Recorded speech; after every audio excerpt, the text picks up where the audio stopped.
जय हो करवा माता की। दोस्तों, आप सभी को करवा चौथ की हार्दिक शुभकामनाएं। आज हम पढ़ेंगे करवा चौथ की कहानी। बहुत समय पहले की बात है। एक साहूकार के 7 बेटे और उसकी एक बेटी थी। सभी सातों भाई अपनी बहन पर बहुत प्यार करते थे, यहाँ तक कि वे पहले उसे खाना खिलाते और बाद में स्वयं खाते थे। एक बार उनकी बहन ससुराल से मायके आई हुई थी। शाम को भाई जब अपना व्यवसाय बंद कर घर आए तो देखा उनकी बहन बहुत व्याकुल थी।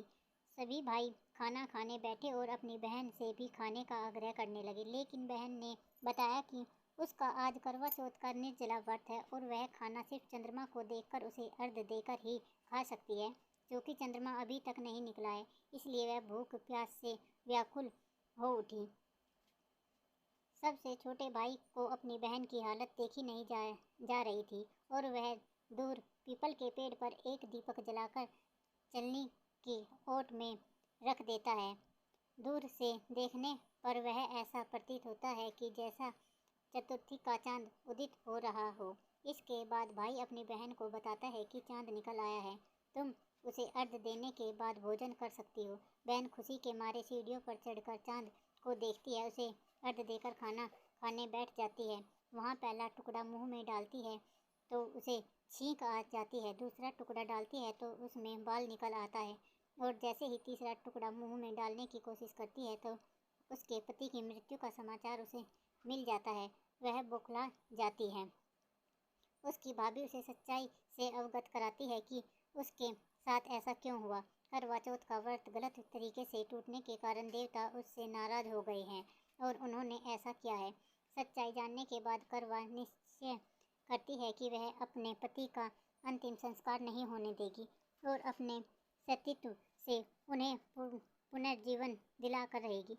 वह पूरे 1 साल तक अपने पति के शव के पास बैठी रहती है, उसकी देखभाल करती है और उसके ऊपर उगने वाली सुईनुमा घास को वह एकत्रित करती जाती है। 1 साल बाद फिर करवा चौथ का दिन आता है। उसकी सभी भाभियाँ करवा चौथ का व्रत रखती है। जब भाभियाँ उससे आशीर्वाद लेने आती हैं तो वह प्रत्येक भाभी से यम सुई ले लो, ये सुई दे दो, मुझे भी अपनी जैसी सुहागिन बना दो, ऐसा आग्रह करती है। लेकिन हर बार भाभी उसे अगली भाभी से आग्रह करने को कह चली जाती है।